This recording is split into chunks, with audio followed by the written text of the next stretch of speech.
but I'll try my hardest to simplify it as well.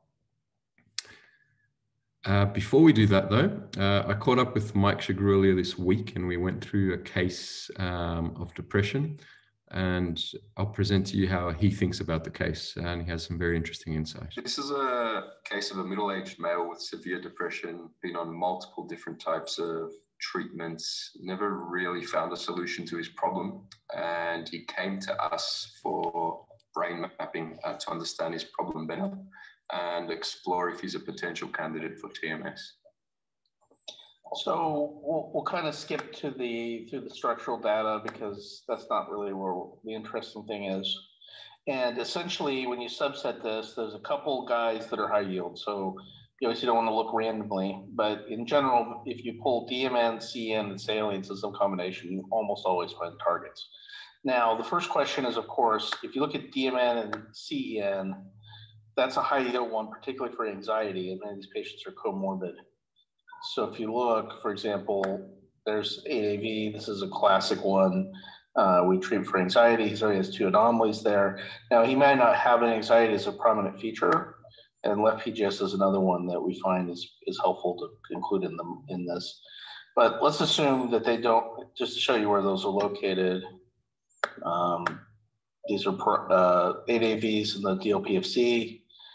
It's right in front of it is area 46, which we'll talk about in a second. And left PGS is the parietal lobe. But the montage that's probably the most biologically relevant is you generally include the salience network when you're looking, if it's pure depression, non-anxiety and depression, where their main problem is depression. Though, again, it's very uncommon to find people who have no combination of these things. And what you want to look at is the salience network, and we find the CN as a good one to look across. So we have salience in blue, CN in red and orange.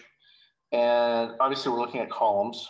And what we're trying to find, in the first place that I tend to look in these patients is area 46, left area 46. That's the traditional TMS target for depression.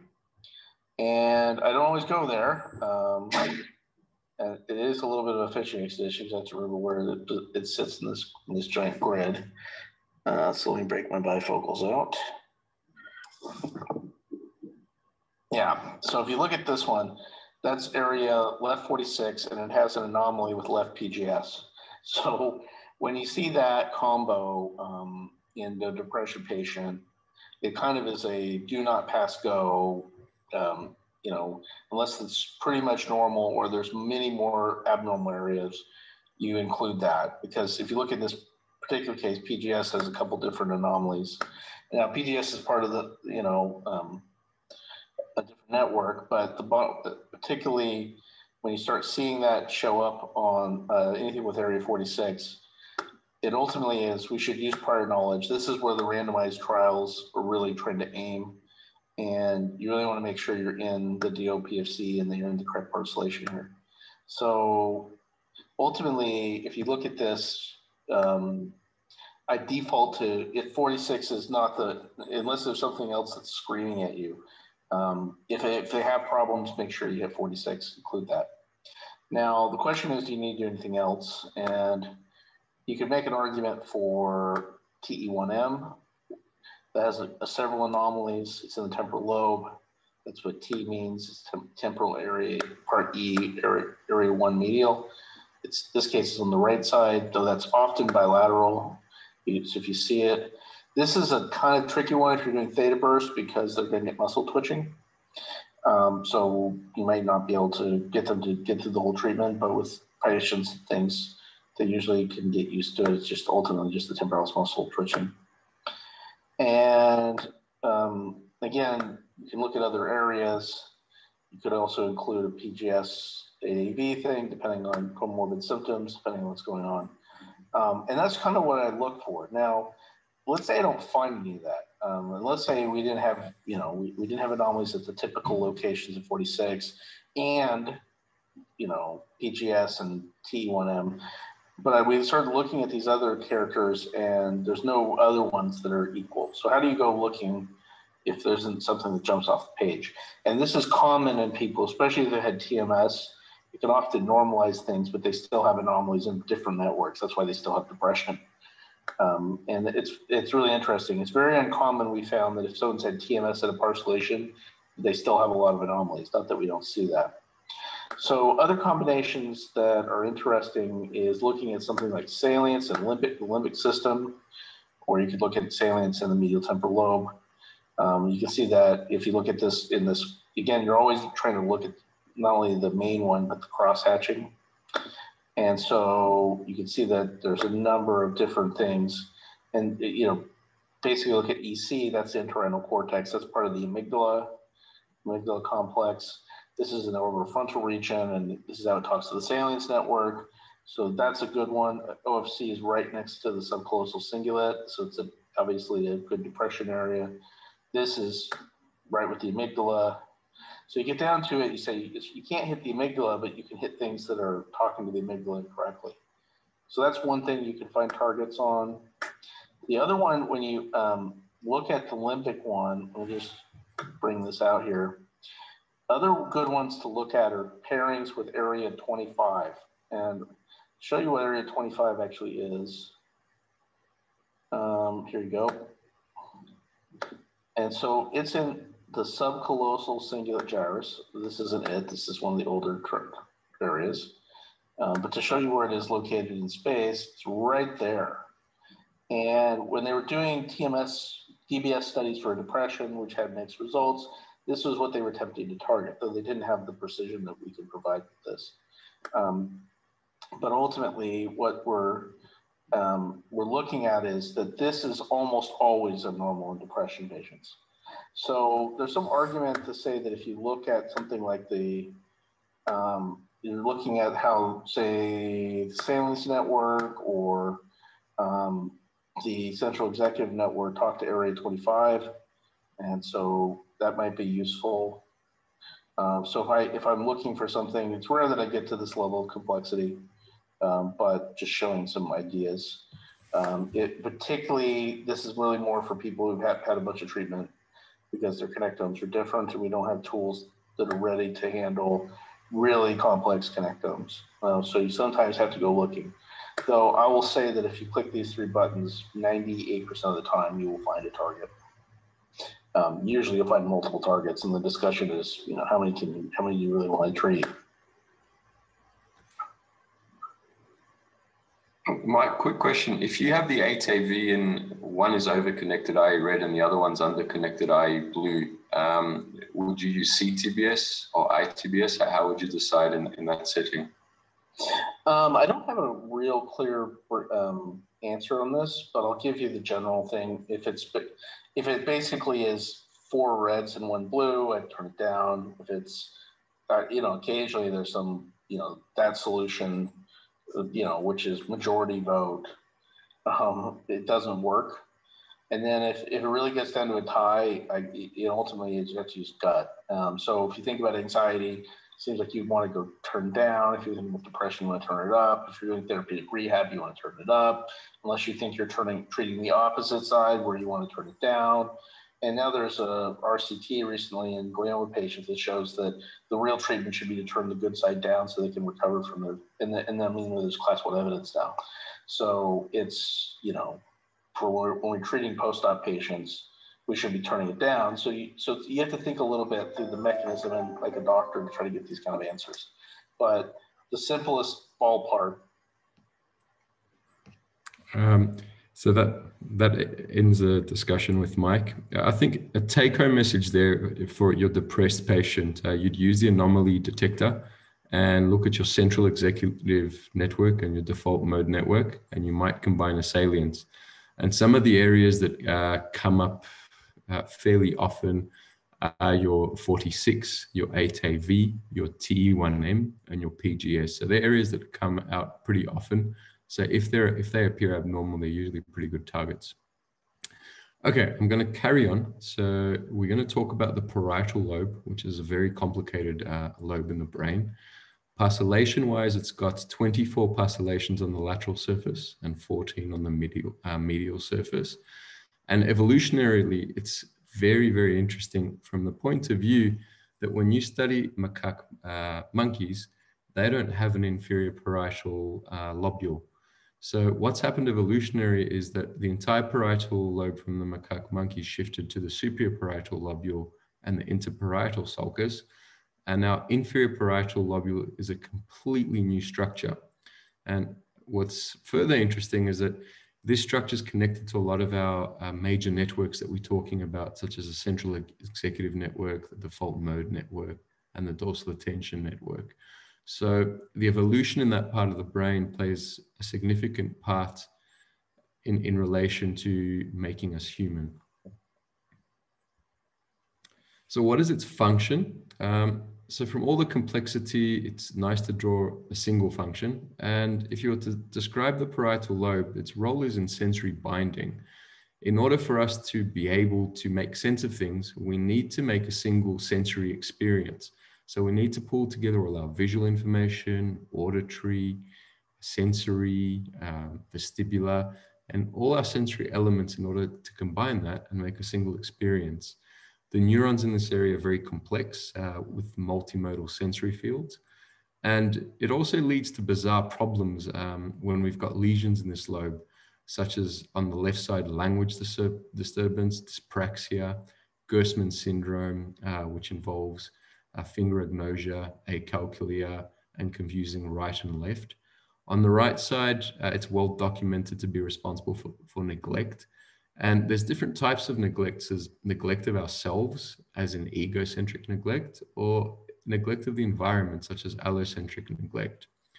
Other bizarre syndromes we can get is simultagnosia, where people can only recognize one object at a time and they're incapable of comprehending two objects at the same time, as well as optic ataxia, so they're unable to use visual information to guide their hands. So what is the basic anatomy, which we're going to use as a premises to describe our parcellation map? So the parietal lobe sits behind the postcentral gyrus and sulcus. It's got an interparietal sulcus splitting up a superior parietal lobule and an inferior parietal lobule, which is in turn made from a supramarginal gyrus and an angular gyrus. On the medial aspect, we've got the parieto-occipital sulcus separating it, which leads into the calcarine sulcus.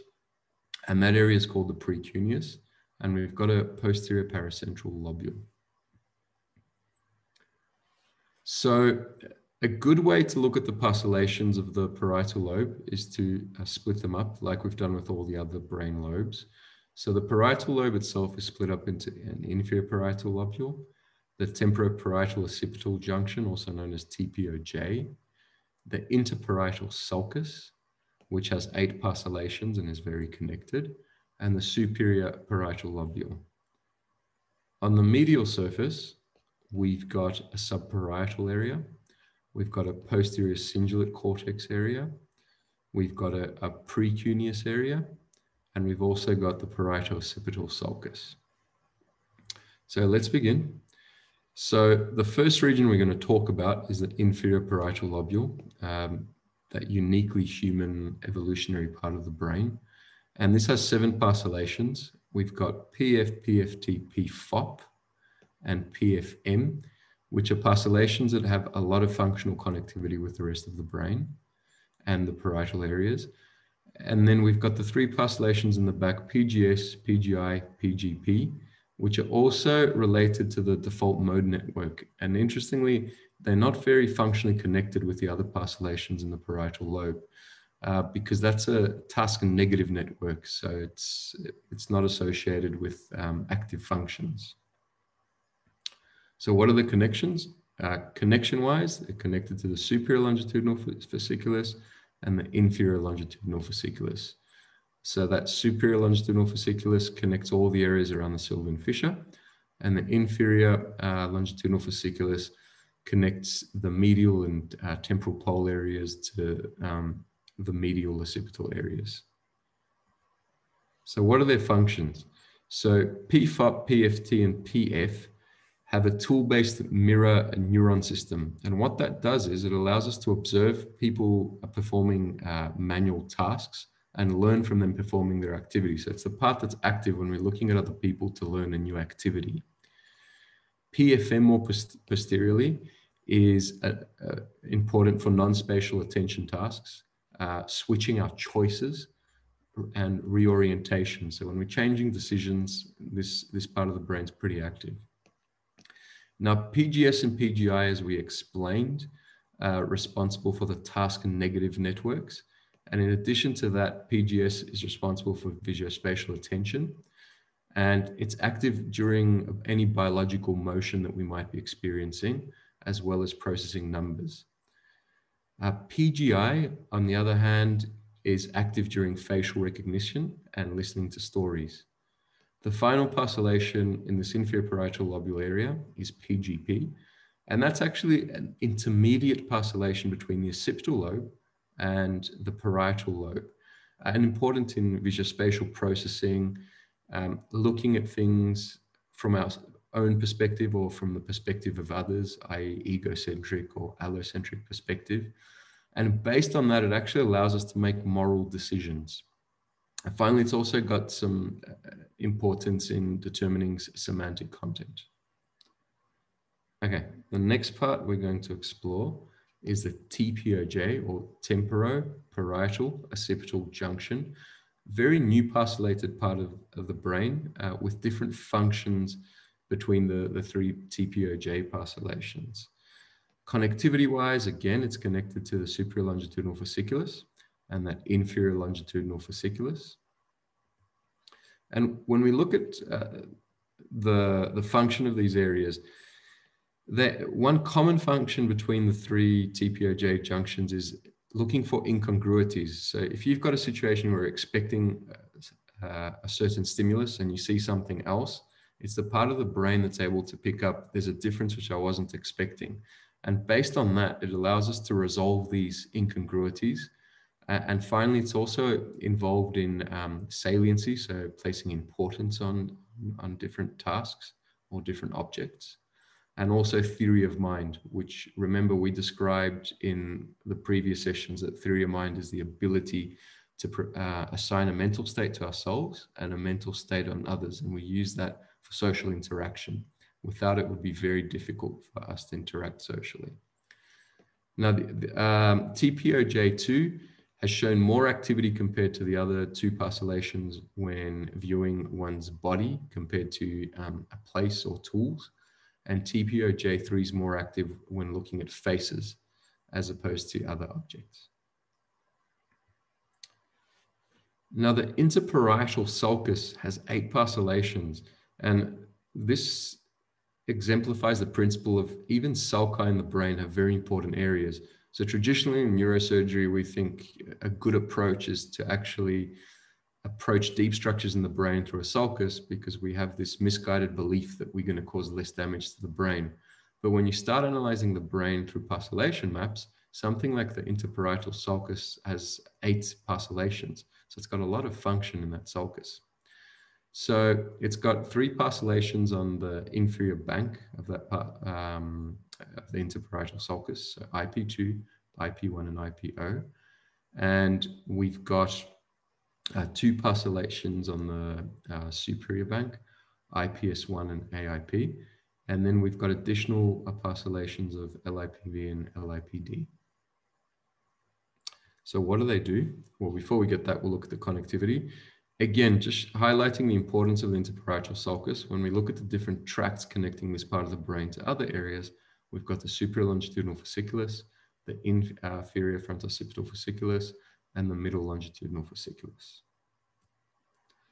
Function-wise, so the inferior bank of the interparietal sulcus, so IP2, IP1, IP0, is the math part of our brain. That's the part of the brain when we're using for arithmetic or we are processing complex mathematical processes.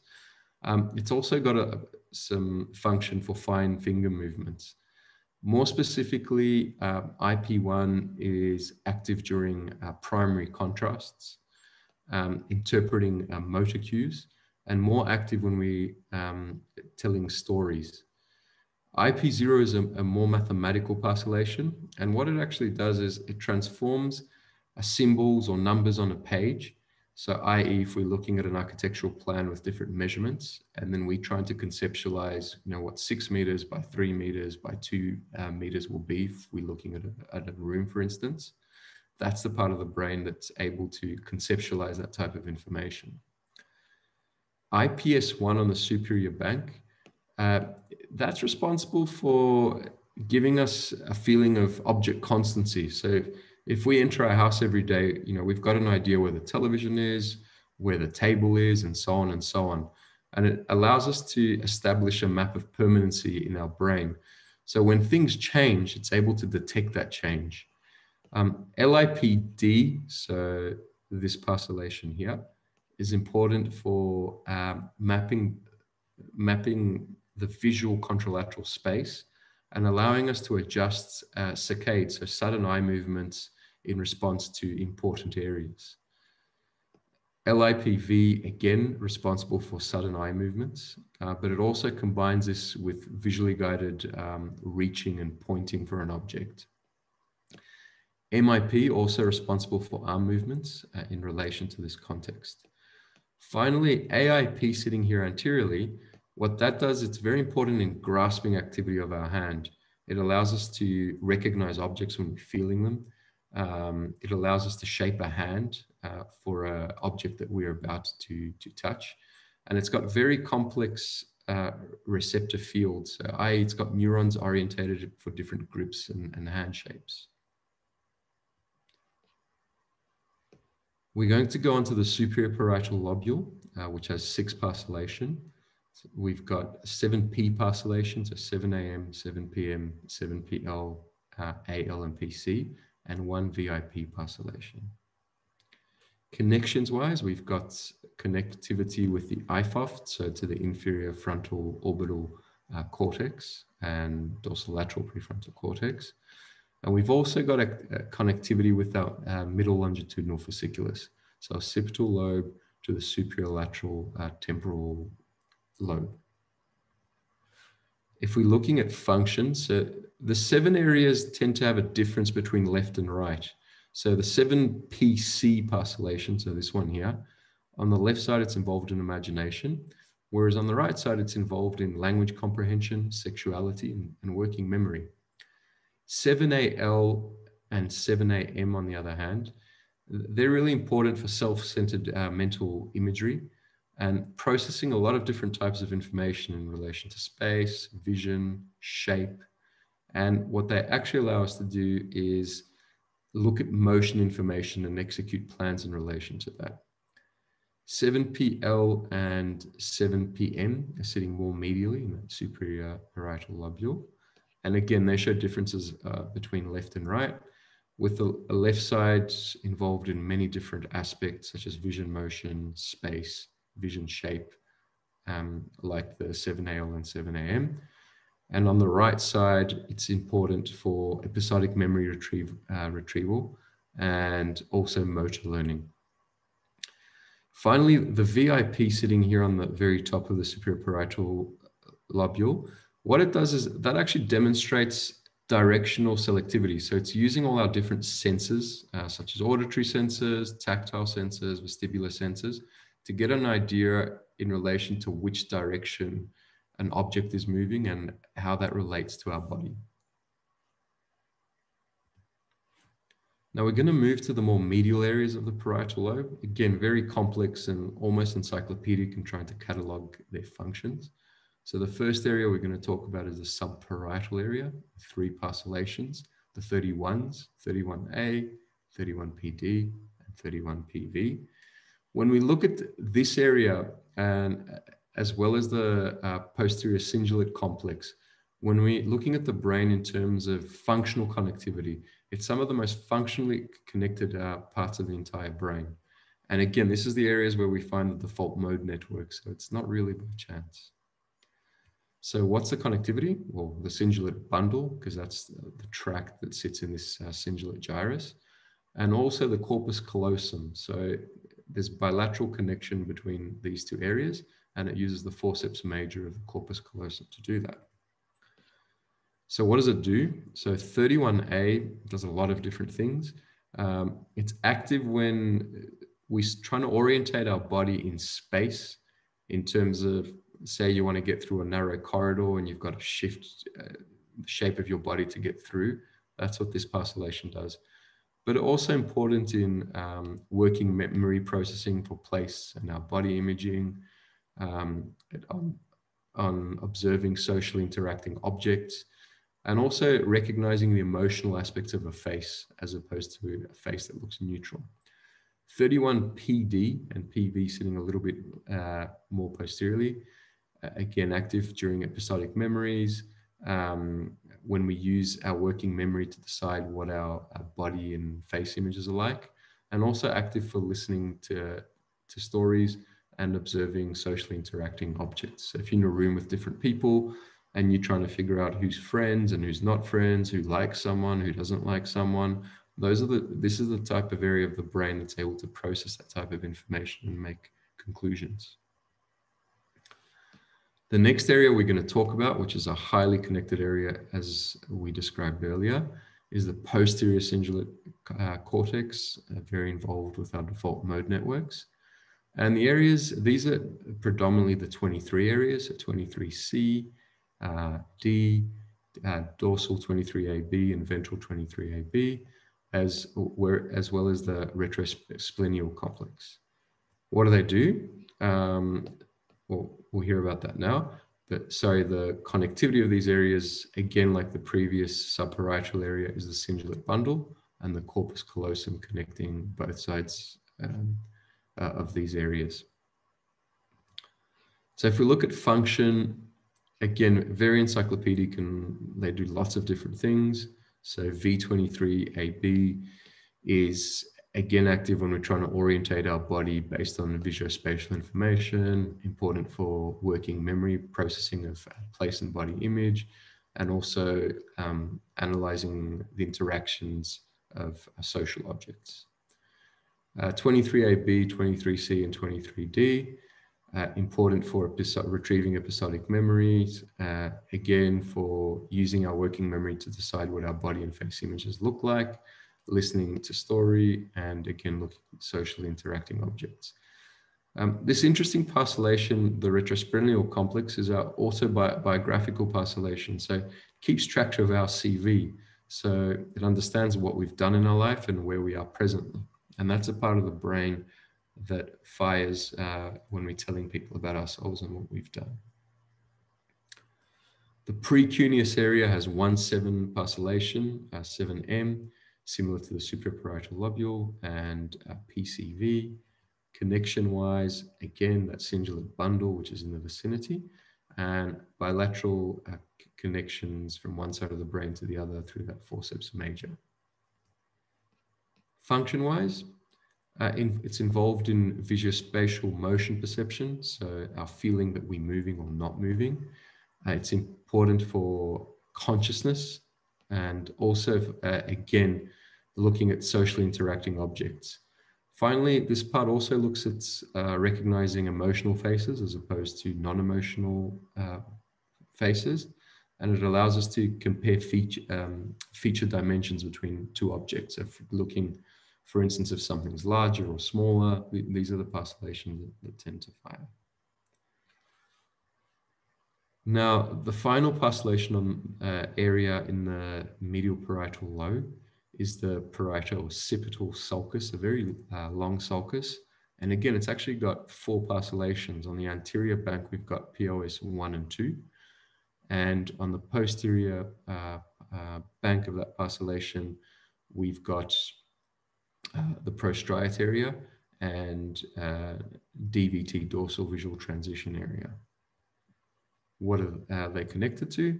Again, the corpus callosum is utilized through the forceps major to connect right and left. The IFOF, which sends information to the inferior frontal lobe and the lateral frontal lobes, and the middle longitudinal fasciculus connecting the occipital lobe to the superior lateral temporal area. What do they do?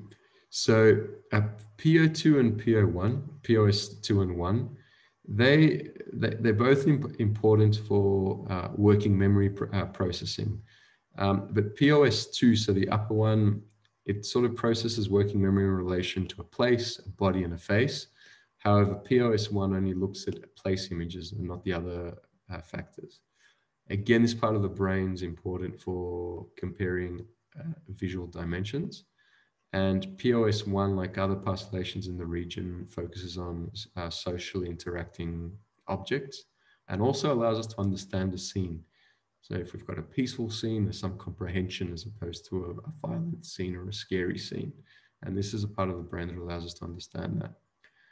So DVT and ProS, it's a junction between our occipital and parietal lobe. So in many ways, it's junctional parcellations which show similarities between both lobes.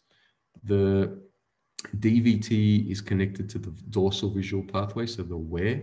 It's important for planned movement, spatial reasoning, and again, it focuses on socially interacting objects. So the prostrate area is unique in that what it does is it makes a very coarse visual field of our environment, but by being very coarse, it's able to detect quick changes. So if we've got a rapid change in our peripheral visual field, it allows our brain to focus on that. And in addition to that, it's able to connect to a lot of other areas in the brain and shift their attention to that new change in our visual field. Okay, so that summarizes a very complex occipital lobe. Again, as I've said in the previous weeks, it is encyclopedic and it's very complex. There are some basic principles that can be drawn, but again, it's just to highlight the science behind analyzing the brain through parcellation maps. The occipital lobe has 25 parcellations, so lots of different parcellations, and the visual network has 49, so as a network connects other lobes as well. As one would consider that vision is very complex, so the lobe needs to be very complex. And what we've got is we've got numerous areas that function in hierarchy. We've got numerous areas that are able to parallel process between different streams. And we've got other areas that are able to influence the brain from a top-down approach and also a bottom-up approach. A lot of our current thinking in terms of how do we actually see and interpret what we're seeing is through the two-stream visual processing hypothesis from Mishkin and Ungeleider, first published in 1982. And they were studying macaque monkeys with electrical stimulation. And what they figured out is we have a ventral stream processing information, and that's responsible for telling us what we see. And we've also got a dorsal stream of information processing the occipital lobe, which tells us where something is. When we look at the different white matter fiber tracts in the occipital lobe, it's got a lot of connections to many other parts of the brain. Many more than just about all the other parts of the brain. And one needs to consider, why would the occipital lobe spend a lot of energy to make long connections, which are inefficient energy-wise? And if we think about it, we can speculate. So if we look at the IFOF that connects the primary visual areas and lateral occipital lobe to the inferior frontal gyri and dorsolateral prefrontal cortex, and perhaps it's playing a role in a top-down regulation in terms of not making us visually aware of everything we see or trying to decrease the amount of information outflow that goes to the rest of the brain. The inferior longitudinal fasciculus, that connects the occipital lobe to the inferior parts of the temporal lobe. So that's the Watt pathway. So it's part of the ventral stream. The middle longitudinal fasciculus connects the occipital lobe to the more proximal and superficial parts of the temporal lobe, and that's responsible for the Ware pathway, otherwise known as the dorsal stream. And the vertical occipital fasciculus allows us to integrate between these two pathways, the Watt pathway and the Ware pathway. So what's the basic anatomy of this occipital lobe? So we can progress to actually put parcellation maps onto it. So it's separated from the parietal and temporal lobes by the parietal occipital notch and the parietal occipital sulcus. So a line connecting these two areas arbitrarily is the border between the occipital lobe and the anterior parts of the brain. On the medial surface, it's got a cuneus and a lingual gyrus, and in that is the calcarine sulcus, which joins the parietal occipital sulcus. And that's at the area where our primary visual cortex is situated around in a C shape. When we look at the lateral surface of the occipital lobe and the inferior surface, it's very amorphous. So it's got a lot less characteristic gyri and sulci when we compare it to other parts of the brain, and it's very different in different people. But one useful way of organizing this information is to look at 4 separate lobes. So we've got a superior occipital gyrus, a middle one, an inferior one, and medially we've got a 4th one. And we've also got associated intraoccipital sulci and also an inferior one. So how do we make sense of this? So from a parcellation map point of view, a good way to think about this is to break the occipital lobe into 4 surfaces. So the medial surface, the occipital basilar surface, basal surface, sorry, the superior surface, and the lateral surface. And function-wise, they're all doing different things. So when we're looking at the medial surface with the calcarine fissure and the other parcellations around it, these are all primary visual areas. The occipitobasilar surface is part of the ventral Watt pathway, so it determines what we're looking at. The superior surface of the occipital lobe is responsible for the dorsal pathway or the Ware pathway. And the lateral occipital part of the occipital lobe is responsible for, it's a highly integrated area that does very sophisticated processing of visual information and lets us understand what we're seeing. Okay, so let's look at the medial surface with the 4 parcellations. So we've got V1, V2, which surrounds it like a C shape, V3, which surrounds it again like another C shape, and V4, which is an incomplete C. Connection-wise, as we've described, this part of the brain connects to a lot of other brain areas. So it's connected to the forceps major, connecting both parts of the calcarine sulcus bilaterally and the related cortex around that. It's connected to the inferior frontooccipital fasciculus, occipital lobe, inferior lateral frontal lobes, the middle longitudinal fasciculus, and the inferior longitudinal fasciculus. What does it do? So V1, we're all aware, is the primary visual cortex. And what it's able to do is it's able to encode an inverted and contralateral hemifield.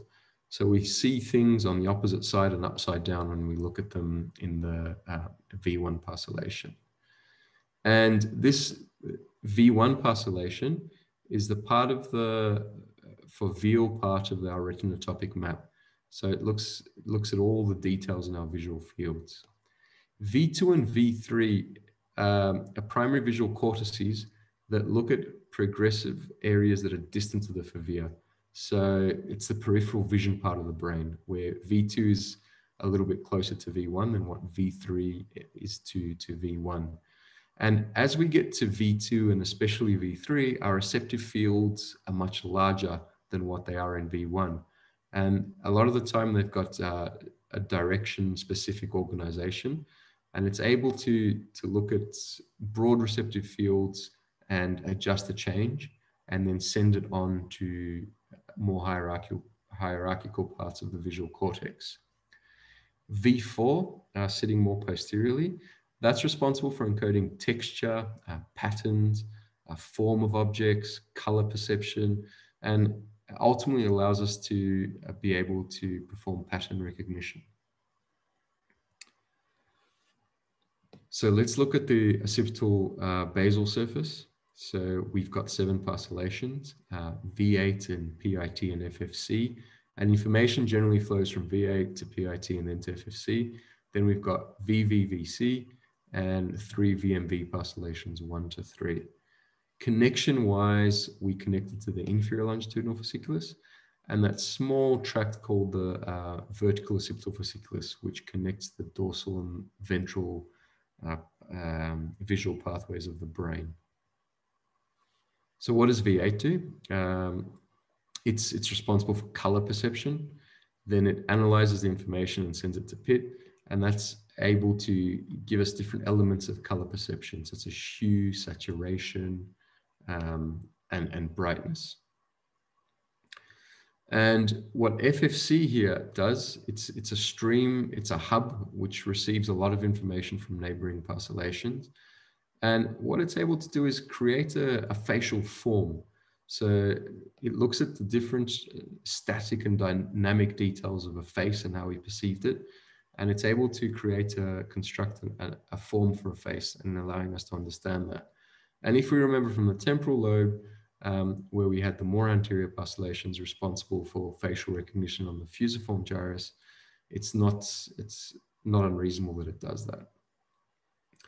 VVC is responsible for color perception and uses information from V4 from the medial surface and V8 to do that.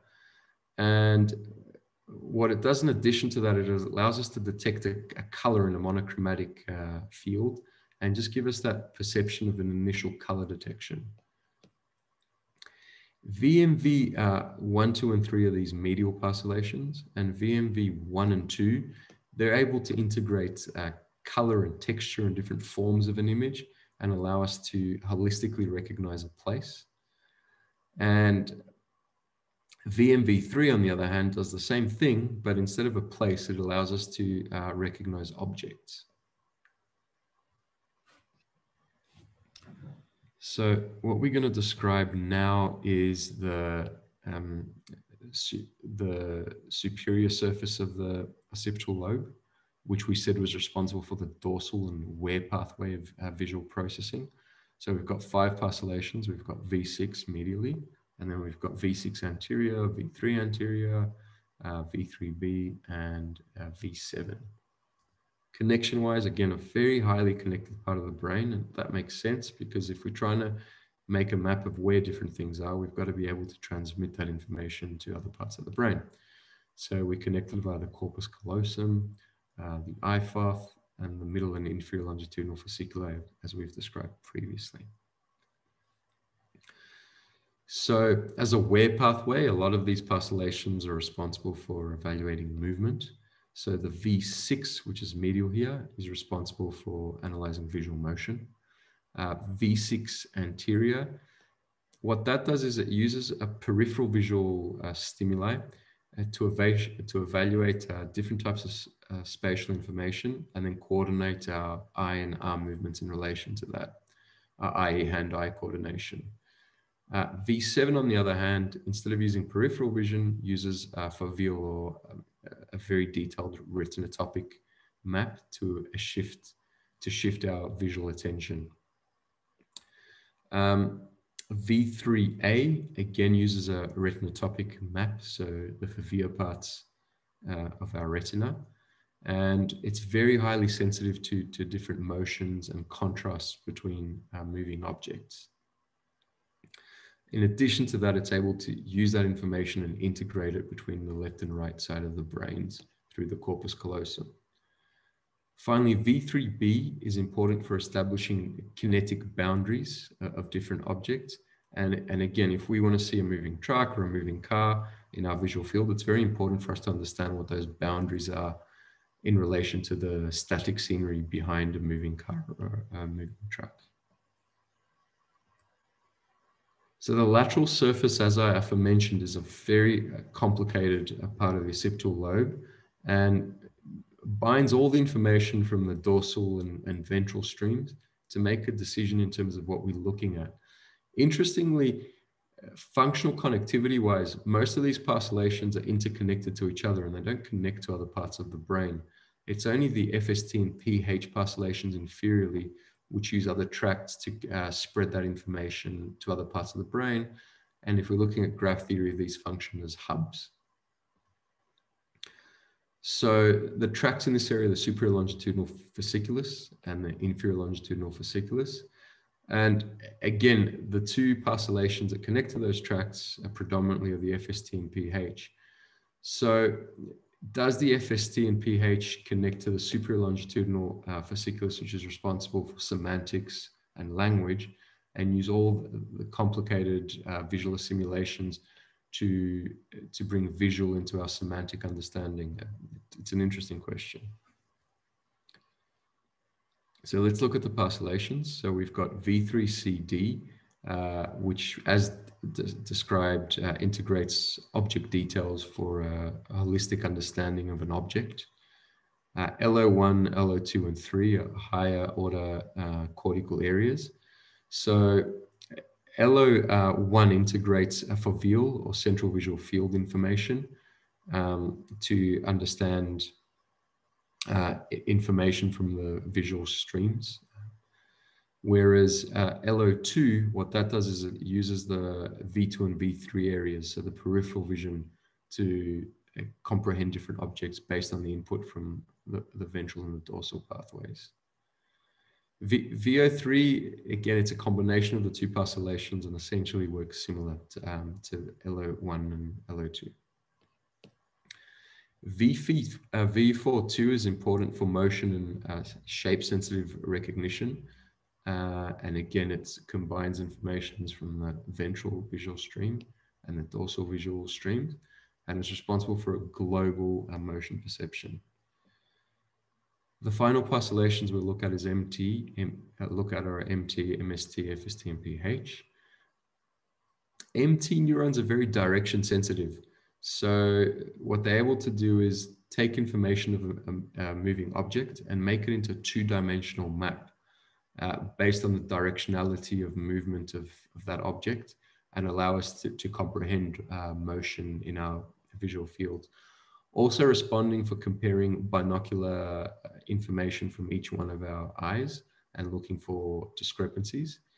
And ultimately, they allow us to tell us what's background and what's an actively moving object, especially when those movements are very complex.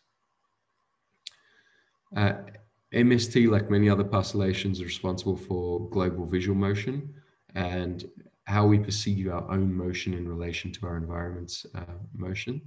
And again, it coordinates with our frontal eye fields. FST and PH, as we've explained, are major hubs where they connect to other parts of the brain. And what they do is they actually process a huge amount of visual information from the dorsal and ventral streams.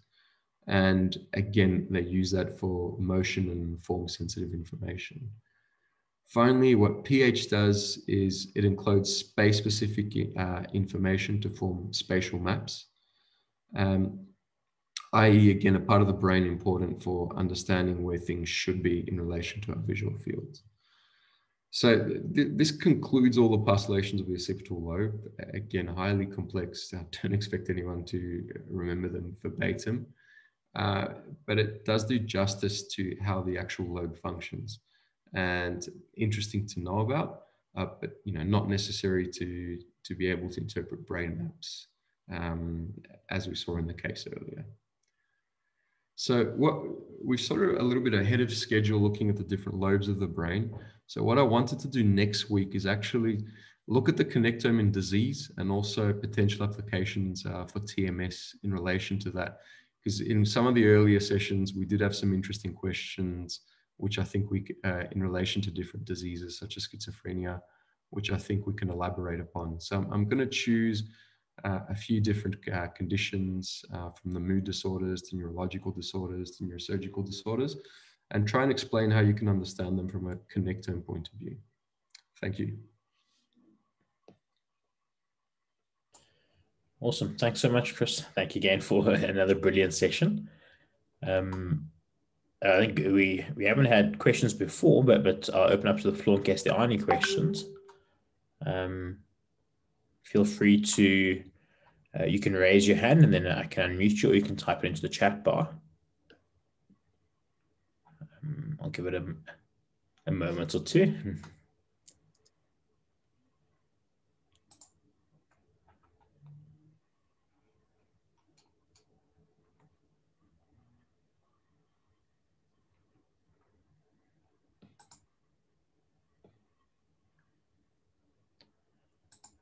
Okay. All right. Perfect, everybody. Chris, thank you again. I won't use a bad pun again this week, but thank you again for a brilliant session. And thank you, everybody, for joining us tonight. As Chris mentioned, we'll have another session next week and then another one the week after that. Please do share the link with your colleagues and friends, as well as the link to the recording.